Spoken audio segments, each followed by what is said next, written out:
Yo, what's up, everybody? Today, we're about to dive headfirst into one of the most jaw-dropping political showdowns you've ever heard of, and trust me, this one is next-level wild. On one side, we've got Tiffany Henyard, the self-proclaimed super mayor of Dalton, Illinois, a small-town leader who somehow managed to turn local government into a 24/7 scandal factory. On the other side, Kwame Kilpatrick, Detroit's flashy, smooth-talking hip-hop mayor, whose spectacular fall from grace landed in one of the longest prison sentences for political corruption in U.S. history. Both have been branded as some of the worst mayors America has ever seen. Both left chaos, debt, and destruction in their wake. But here's the real question. Who actually deserved that title? We're breaking down every detail. The corruption, the chaos, the taxpayer ripoffs, and at the end, I'll give you my verdict. Stick around, because the numbers I'm about to share will make your jaw drop. And hey, I want you in the comments letting me know, who's the worst mayor you've ever heard of? Let's kick things off with Tiffany Henyard. If you've been following this channel, you already know her story reads like a reality TV show gone wrong. She stepped into the Dalton mayor's office in 2021, and by 2022, she was also running Thornton Township as supervisor.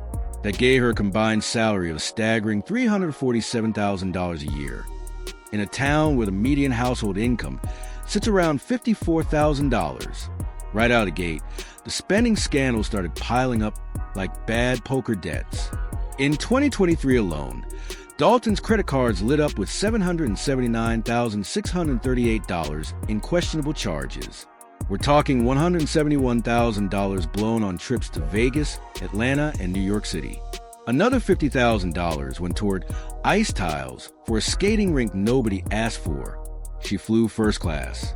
She dropped $9,000 for a stay at the Four Seasons. And she poured over $1 million into her own personal security detail, all on the taxpayer's dime.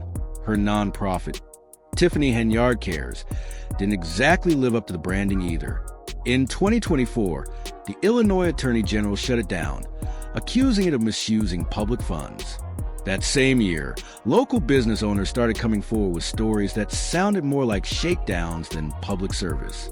Lawrence Gardner, who ran a U-Haul rental business, claimed that Henyard's administration refused to renew his license after he wouldn't cough up $3,500 for one of her civic events. Gardner didn't just complain. He went straight to the FBI, and the feds responded fast. That same month, agents raided Dalton Village Hall, hauling away records linked to Henyard, her boyfriend Kamal Woods, and her top aide Keith Freeman, who would later be charged with bankruptcy fraud. By the time voters had their say in 2025, the once super mayor was pulling just 12% of the vote, leaving behind a $10 million budget hole, $20 million in pending lawsuits, and a community whose trust in local leadership was completely shattered.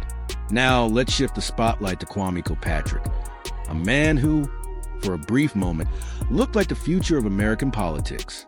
Elected in 2002 at just 31 years old, he became Detroit's youngest mayor after making a name for himself in the Michigan House of Representatives. He had charisma, swagger, and a wave of optimism behind him. But the good vibes didn't last. By 2008, Kilpatrick was in the middle of a bombshell scandal, lying under oath about an affair with his chief of staff. The lie came crashing down when thousands of explicit text messages were leaked, exposing not just a relationship, but a deeper abuse of power. The fallout cost Detroit $8.4 million in a whistleblower lawsuit filed by police officers who claimed they were fired for investigating him. And that was only the beginning. Kilpatrick used public money for shady consulting deals, dipped into a nonprofit meant for civic programs to fund personal luxuries like yoga classes and campaign ads, and generally treated City Hall like his personal playground, all while Detroit edged closer to economic collapse. By 2013, Kilpatrick's political career was more than over. It was in flames. He was convicted on 24 federal felony counts, including mail fraud, wire fraud, and racketeering. Prosecutors went so far as to call his administration a criminal enterprise. The judge handed down a sentence so heavy it made headlines worldwide: 28 years in federal prison. That same year, Detroit filed for bankruptcy. the largest municipal bankruptcy in U.S. history, and many believe Kilpatrick's corruption helped push the city over the edge. The damage was enormous. Millions lost in legal settlements, millions more wasted in tax dollars, and a city whose reputation took a generational hit. Kilpatrick resigned in 2008, went to prison, got out, and then went back in for federal convictions, until President Trump commuted his sentence in 2021. Now he's out, writing books, and giving speeches in an attempt to clean up his public image. But the shadow of his tenure still hangs over Detroit. So how do these two stack up? On sheer numbers, Henyard managed to financially get a small town in record time. Dalton, with just 21,000 residents, ended up $10 million in debt. Plus, she left Thornton Township with a $2 million deficit. Kilpatrick misused millions too, but in a city of over 700,000 people, the damage per resident comes out to around $12. Henyard, nearly $476 per resident on luxury spending. Henyard's 2023 spree alone blew past $750,000. Dalton's $20 million in lawsuits, many tied directly to her actions, could take years, maybe decades, to settle. Kilpatrick's corruption drained Detroit for sure, but it hit a city that was already wobbling on the edge. When it comes to community impact, Henyard's leadership failures hit residents in the gut. Unpaid vendors, water shutoffs, police services stretched to breaking. Kilpatrick's betrayal was different. His scandals became a national spectacle, turning Detroit into a symbol of political collapse. And on legal consequences, Kilpatrick still holds the crown. 24 felony convictions, 28 years in federal prison. Henyard hasn't been charged yet, but with the FBI circling, her closest allies facing charges, and subpoenas flying, her chapter might not be over. In terms of image, Henyard went all in on over-the-top excess.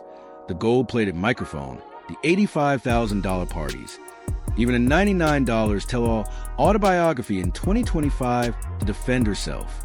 Kilpatrick, on the other hand, was all smooth talk and political charm until the mountain of evidence brought him crashing down.